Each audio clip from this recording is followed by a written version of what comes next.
इस वक्त की एक बड़ी खबर आ रही है। बीजेपी की 5वीं सूची जारी हो गई है। आपको बता दें कि इस वक्त की बड़ी खबर, बीजेपी की 5वीं सूची जारी। लगातार प्रत्याशियों के नामों का ऐलान हो रहा है। अंबाह से कमलेश जाटव, विजयपुर से बाबूलाल मेवरा। एमपी बीजेपी की 5वीं सूची जारी हुई है। लगातार प्रत्याशियों के नामों का जो सिलसिला है आने का वो जारी है। 5वीं सूची में 92 प्रत्याशियों के नाम सामने आए हैं, जिसमें से विजयपुर से बाबूलाल मेवरा, ग्वालियर दक्षिण से नारायण सिंह कुशवाहा, ग्वालियर पूर्व से माया सिंह को टिकट दिया गया है। इंदौर 5 से महेंद्र हाडिया, भांडेर से घनश्याम पिरोनिया का नाम सामने आया। भिंड से नरेंद्र सिंह कुशवाहा, मेहगांव से राकेश शुक्ला, अंबाह से कमलेश जाटव, भांडेर से घनश्याम पिरोनिया, विजयपुर से बाबूलाल मेवरा, भिंड से नरेंद्र सिंह कुशवाहा, मेहगांव से राकेश शुक्ला। एमपी बीजेपी की 5वीं लिस्ट जारी हुई है, जिसमें 92 प्रत्याशियों के नाम सामने आए हैं।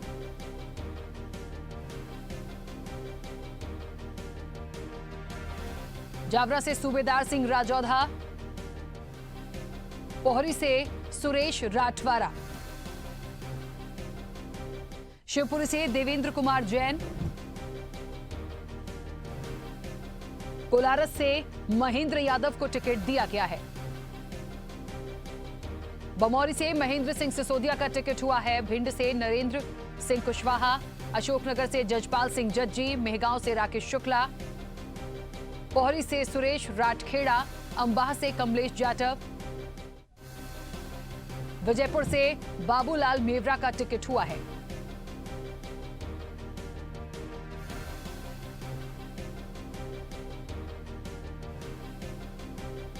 और इस वक्त की बड़ी खबर आपको बता दें, एमपी बीजेपी की 5वीं सूची जारी हुई है। शिवपुरी से देवेंद्र कुमार जैन, कोलारस से महेंद्र यादव, मुंगावली से ब्रजेंद्र सिंह यादव, बमौरी से महेंद्र सिंह सिसोदिया, भांडेर से घनश्याम पिरोनिया, अशोकनगर से जजपाल सिंह जज्जी, मेहगांव से राकेश शुक्ला, मुंगावली से ब्रजेंद्र सिंह यादव के नाम सामने आए हैं। आपको बता दें 5वीं सूची में 92 प्रत्याशियों के नाम सामने आए।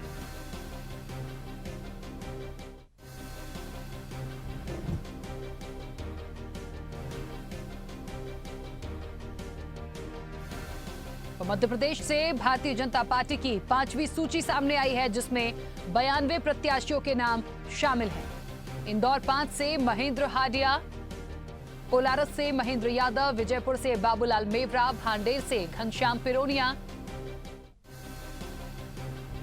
भिंड से नरेंद्र सिंह कुशवाहा, जावरा से सूबेदार सिंह राजौधा, मुंगावली से ब्रजेंद्र सिंह यादव, मेहगांव से राकेश शुक्ला को टिकट दिया गया है।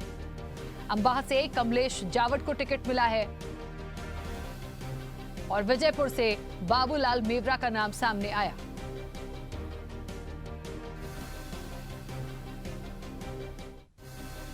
पोहरी से सुरेश राठखेड़ा को टिकट मिला है। शिवपुरी से देवेंद्र कुमार जैन, कोलारस से महेंद्र यादव को टिकट दिया गया है।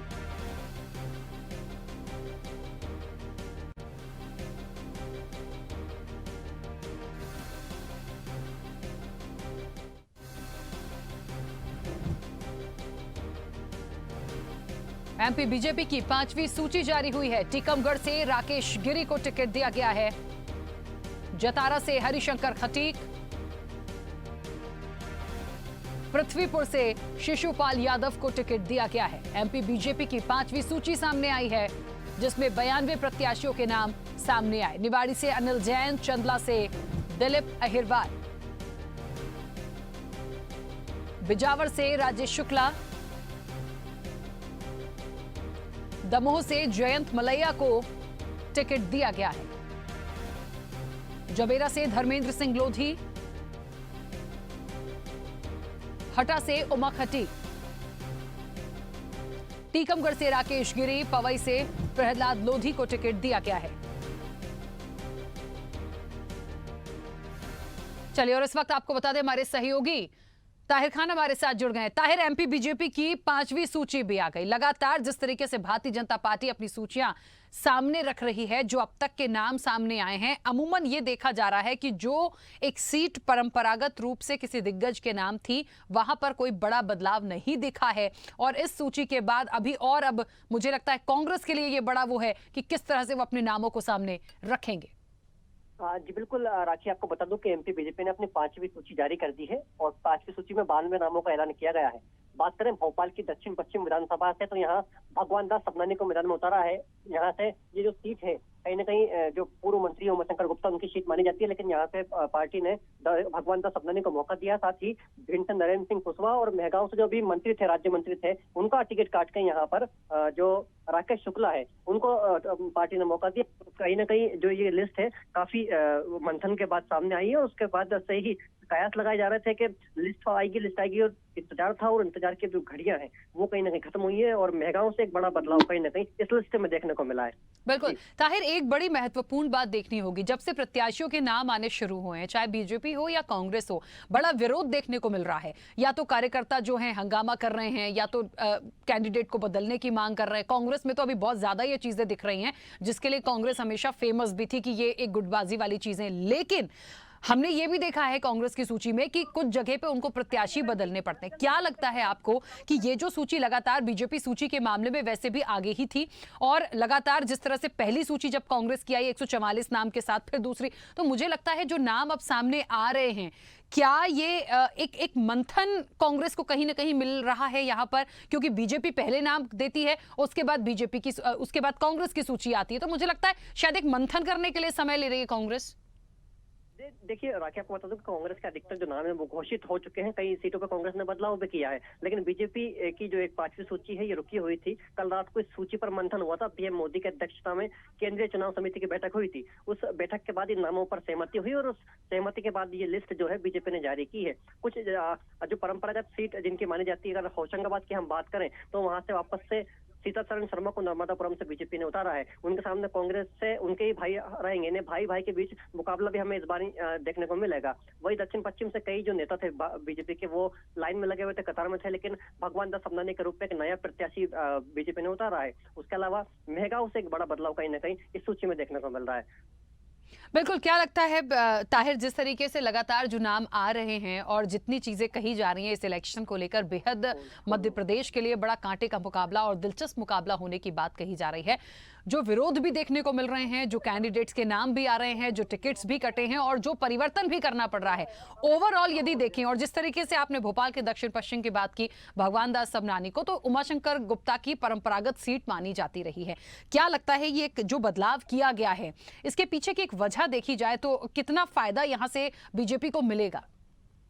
देखिए, बीजेपी साफ तौर पर कहती आई है कि बीजेपी परिवारवाद को बढ़ावा नहीं देती है। हर बार जो एक नया प्रत्याशी बीजेपी उतारने का वो रखती है, युवाओं को भी मौका देती है। तो उमाशंकर गुप्ता के अपेक्षा जो भगवान दास सबनानी है वो काफी युवा प्रत्याशी है, यानी वो भी उम्रदराज है, लेकिन जो उनकी जो उम्र है वो उनसे कम है। तो उसको देखते हुए उनको लिया जा सकता है। यहाँ पे नेहा बग्गा जो बीजेपी के प्रदेश प्रवक्ता है, उनका भी नाम कहीं ना कहीं चल रहा था, लेकिन उनको भी दरकिनार पार्टी ने किया है और भगवान दास सबनानी पे भरोसा जताया है। इस सीट के अलावा कई ऐसी सीट हैं जहाँ से चौंकाने वाले नाम भी सामने आए। उसके अलावा कहा जा रहा था कि उषा ठाकुर को टिकट मिलना मुश्किल है, लेकिन उषा ठाकुर का नाम भी इस लिस्ट में शामिल है। जो मंत्री हैं, पर्यटन मंत्री उषा ठाकुर, वो भी अम्बेडकर नगर से चुनावी मैदान में होंगी। जी बिल्कुल ताहिर, ओवरऑल यदि देखा जाए अब तक जितने नाम सामने आए हैं, जिस तरह के विरोध हम देख रहे हैं, जिस तरह के उठापटक देख रहे हैं, जिस तरह का नाम डिक्लेरेशन होने के बाद बदलाव भी हो रहे हैं कुछ कुछ सीटों पर, ओवरऑल देखा जाए तो क्या लगता है इस बार का जो इलेक्शन होगा उसे किस तरह से आप देखते हैं? जी देखिए, दोनों ही पार्टियों के ने जब सीटें जारी की थी तो उसके बाद विरोध हुआ था। बीजेपी ने सबसे पहले अपने उम्मीदवार उतारे थे, उसके बाद बीजेपी में विरोध और बगावत के सुर देखने को मिले थे। लगातार यहाँ पर विरोध प्रदर्शन किया गया, बीजेपी कार्यालय का भी घेराव हुआ, कई कार्यकर्ताओं ने टिकट बदलने की मांग की, लेकिन बीजेपी चर्चा से मत नहीं हुई। उन्होंने लगातार जिस प्रत्याशी को उतारा उसी पर वो है। लेकिन कांग्रेस में कहीं ना कहीं विरोध होने के बाद कुछ प्रत्याशियों के जो नाम है उनमें बदलाव देखने को मिला है। लेकिन अब देखने वाली चीज है कि आज से नामांकन की जो प्रक्रिया है वो शुरू हो गई है। अगर छुट्टियों को छोड़ दिया जाए तो 6 दिन नामांकन के लिए प्रत्याशियों को मिलेंगे। तो आज से ही जो प्रत्याशी अपने नामांकन की तैयारी में जुट गए, उसके बाद चुनाव प्रचार का आगाज होगा और जो बड़े दिग्गज हैं वो फिर से मैदान में उतरेंगे और अपनी अपनी पार्टी को जिताने के लिए एड़ी चोटी का जोर लगाते हुए यहाँ पर नजर आएंगे। जी बिल्कुल ताहिर, बहुत शुक्रिया पूरी जानकारी के लिए, बातचीत के लिए। तो निश्चित तौर पर देखिए कहीं ना कहीं बेहद महत्वपूर्ण और ये एक बात जो निकल कर आई है वो कहीं ना कहीं ये बिल्कुल साफ है कि जो नाम सामने आ रहे हैं वो एक मंथन कह लीजिए, बड़े मंथन के बाद ये सूची आई है जिसको होल्ड किया गया था और उसमें भी नाम ऐसे हैं कि कुछ जगह पे उठापटक की गई है। इस वक्त स्वदेश न्यूज की एसोसिएट एडिटर मुक्ता पाठक जी हमारे साथ जुड़ गई हैं। मुक्ता जी, वो सूची भी सामने आ गई जिसके लिए बड़ा देर रात मंथन चल रहा था और निश्चित तौर पर जो नाम अभी सामने आए हैं, कुछ जगह पे मैं जयंत मलैया की बात करूं और तमाम दिग्गजों की बात करें, हम महेंद्र सिंह सिसोदिया की बात करें बमौरी से, ये वो नाम हैं जिनकी ये सीटें परंपरागत मानी गई हैं। यहां पर बहुत बदलाव की जरूरत नहीं पड़ी, कुछ जगह पे बदलाव हुआ है। क्या लगता है बीजेपी का ये जो मंथन था इस सूची के लिए कितना कड़ा था और इस सूची के बाद क्या माने आगे?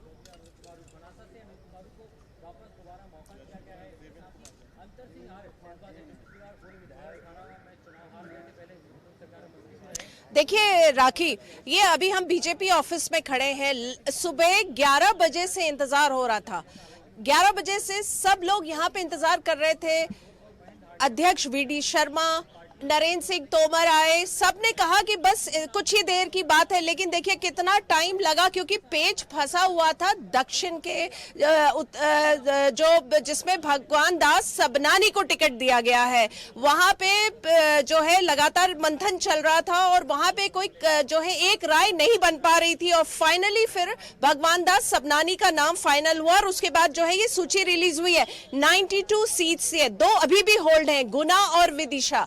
और देखिए यहाँ पे 3 मंत्रियों को जो है आप कह सकते हैं, 2 मंत्री कह सकते हैं जिनका टिकट कटा है। एक तो यशोधरा राजे जिन्होंने पहले ही कह दिया था हेल्थ कारण से वो नहीं लड़ेंगी, तो काटा हुआ नहीं माना जा सकता। जो टिकट कटा है वो सिंधिया समर्थक ओपीएस भदौरिया, जो कि लगातार बात सामने आ रही थी कि उनका टिकट कटेगा। गौरी शंकर बिसेन की जगह उनकी बेटी मौसमी को टिकट दिया गया है। और देखिए सबसे जो चौंकाने वाला यहाँ पे है कि जयंत मलैया पे एक बार फिर से बीजेपी ने भरोसा जताया है और उनको टिकट दिया है। और अगर हम पूरा सूची देखें 92 की, तो इसमें ऐसा बहुत ज्यादा कुछ चेंजेस नहीं हुए हैं। वही जो लोग हैं जो पुराने परंपरागत बीजेपी से जुड़े रहे हैं, उन सब पे बीजेपी ने भरोसा दिखाया है। सुबह 11 बजे से जो सूची डिले हो रही थी, जैसा मैंने बताया कि भगवान दास सबनानी पे फाइनली जो है कंसेंसस बना और फिर बीजेपी ने ये सूची जारी की, क्योंकि वहां पे काफी सारे जो नाम थे वो आगे आ रहे थे, दावेदारों के नाम आ रहे थे। जी बिल्कुल मुक्ता जी, मैं भोपाल की एक सीट की बात करूं, दक्षिण पश्चिम के लिए जिस तरह से पेच फंसा हुआ था और ये बात बिल्कुल सच बात है, लेकिन जिस तरह से भगवान दास सबनानी को इन्होंने प्रत्याशी बनाया भारतीय जनता पार्टी ने, उमाशंकर गुप्ता की परंपरागत सीट ये मानी जाती थी और ये भी खबरें थी कि शायद उनकी बेटी को टिकट दिया जाए। अच्छा, खबरें ये भी थी कि जो भारतीय जनता पार्टी की प्रवक्ता है नेहा बग्गा, नाम उनका भी था, लेकिन फिलहाल नाम अब क्लियर हो गया है। लेकिन हम कांग्रेस की तरफ से कैंडिडेट यदि पीसी शर्मा को देखें और थोड़ा सा कंपेयर करने की कोशिश करें, तो पीसी शर्मा कांग्रेस का वो नाम है जो हमेशा यहां से जीत दर्ज करते आए हैं। उमाशंकर गुप्ता के समय की बात अलग थी, लेकिन इस वक्त यदि हम देखें इन दोनों कैंडिडेट को, मुझे लगता है बड़ी कड़ी टक्कर होगी और शायद एक, अभी तो कुछ नहीं कहा जा सकता, लेकिन आपके आकलन से क्या मानती है इस सीट पर?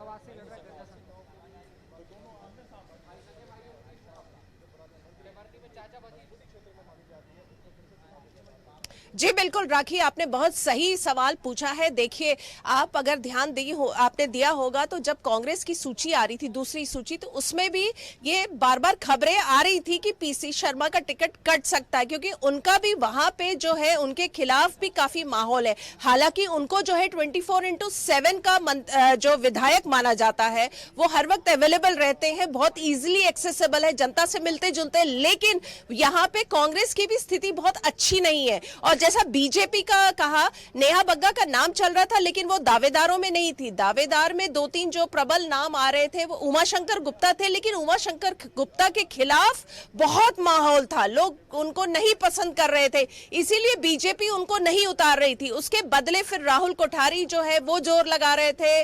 बीच में और भी बहुत सारे जो नाम है, वो बहुत सारे जो दावेदार, जैसा मैंने कहा बहुत सारे दावेदार आ रहे थे जो किसी न किसी नेता से जुड़े हुए हैं, वो सब अपनी जोर आजमाइश लगा रहे थे। लेकिन फाइनली जो बीजेपी ने तय किया वो उन्होंने भगवान दास सबनानी पे भरोसा किया, क्योंकि इतने सारे जब दावेदार आ रहे थे तो बीजेपी ने देखा। और मैं जैसा कह रही, उमाशंकर गुप्ता का नाम जरूर चल रहा था लेकिन उनके भी खिलाफ, उनके भी फेवर में माहौल नहीं था। जैसे मैंने आपको बताया कि पीसी शर्मा जो है उनके लिए भी माहौल बहुत अच्छा नहीं था, उमाशंकर के फेवर में भी नहीं था, इसीलिए बीजेपी ने एकदम एक नया प्रत्याशी उतारा है। हालांकि आपको अगर ध्यान हो तो हमने ये बात 1-2 बजे के आसपास हम लोगों ने बता दी थी, क्योंकि भगवान दास सबनानी को फोन जा चुका था कि आप तैयारी करें। सूची नहीं आई थी लेकिन स्वदेश न्यूज ने ये बात कह दी थी कि उनको फोन आ गया है, भगवान दास सबनानी को फोन आ गया है। जी बिल्कुल मुक्ता जी, कुल मिलाकर अभी तक जितने भी नाम सामने आए हैं, हम कांग्रेस और बीजेपी दोनों की बात करें, क्योंकि बीजेपी की सूची आई है, लगभग जो नाम है उस पर हमने चर्चा कर ली है, लेकिन एक बात बड़ी महत्वपूर्ण है, दोनों ही जब इनकी सूचियां जारी हुई हैं, विरोध हमें देखने को मिला है। जैसा कि आपने कहा कि उमाशंकर गुप्ता का भी विरोध था, कांग्रेस में भी देखें तो कांग्रेस का विरोध तो बिल्कुल सामने से ही नजर आ रहा है। दीपक जोशी को देख लीजिए, कितनी सारी चीजें देखने को मिल रही हैं। कुल मिलाकर मुझे लगता है जो पार्टी के कार्यकर्ता हैं या जो समर्थक हैं अपने क्षेत्र के, अपने नेता का जिनके साथ वो काम करते हैं, या जो भी चीजें हैं, मुझे लगता है बड़ा प्रभाव इस इलेक्शन में देखने को इस चीज का मिलेगा, क्योंकि इतना खुल के विरोध दोनों ही पार्टियों में कि कार्यकर्ता खड़े हो जाएं, समर्थक खड़े हो जाएं कि हम सपोर्ट नहीं करेंगे, आप कैंडिडेट चेंज करिए। ये बड़ा एक अलग देखने को मिल रहा है मध्य प्रदेश में।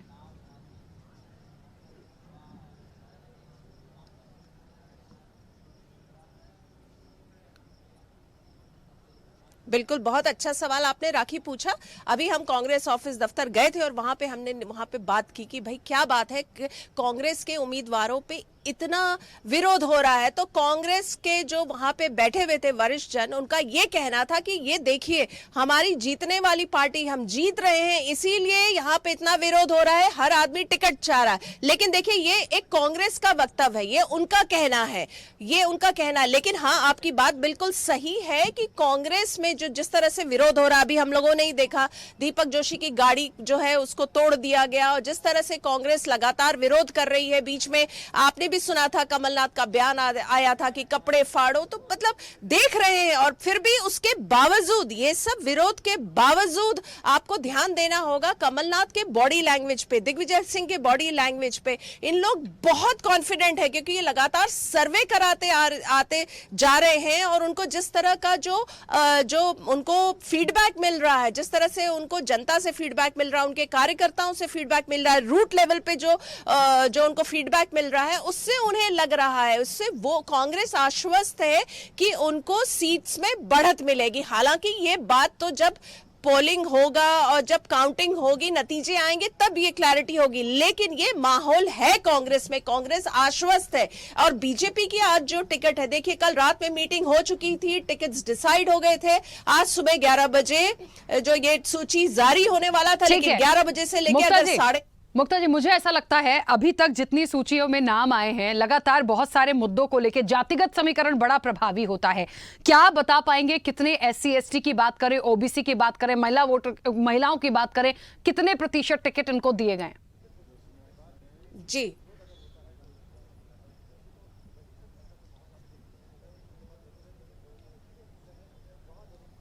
जी, ये आपने ऐसा सवाल पूछा है कि इसके लिए मुझे एनालिसिस करना पड़ेगा। मैं कांग्रेस का बता सकती हूँ कि कांग्रेस ने महिलाओं को बहुत जो है बहुत सारी सीट्स दी हुई है, और उन्होंने जो है यूथ की अगर बात करें तो 50 से कम उम्र के लोगों को और 50 की उम्र के लोगों को बहुत बढ़ावा दिया है। बीजेपी की सूची अभी आई है, इस पे एनालिसिस करना पड़ेगा, लेकिन अगर हमने बीजेपी की सूची देखी है तो बीजेपी की जो दूसरी सूची थी वो जो है एक चौंकाने वाली सूची थी, क्योंकि उसमें 3 केंद्रीय मंत्री, 7 सांसद थे, लेकिन जो उनका जो चौथा सूची आई थी वो बहुत उन्होंने सेफ प्ले किया।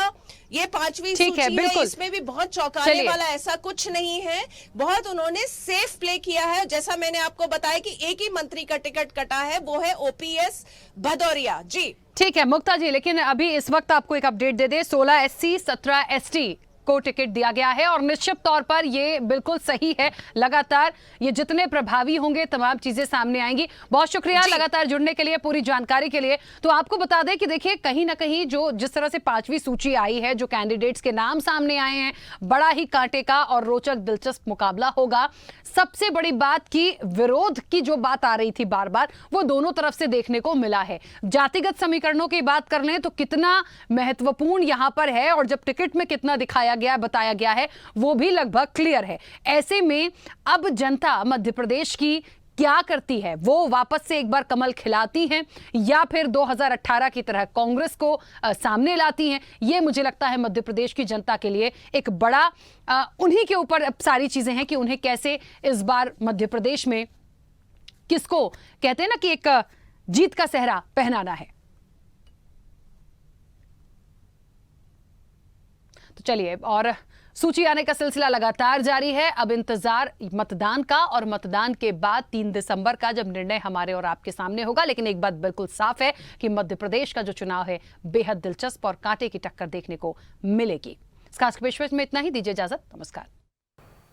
ऐसे ही वीडियोस के लिए लाइक करें, शेयर करें, फॉलो करें, YouTube पर जाकर सब्सक्राइब कर बेल आइकन दबाना ना भूलें और ताजा अपडेट्स के लिए स्वदेशलाइव.com पर जरूर जाएं।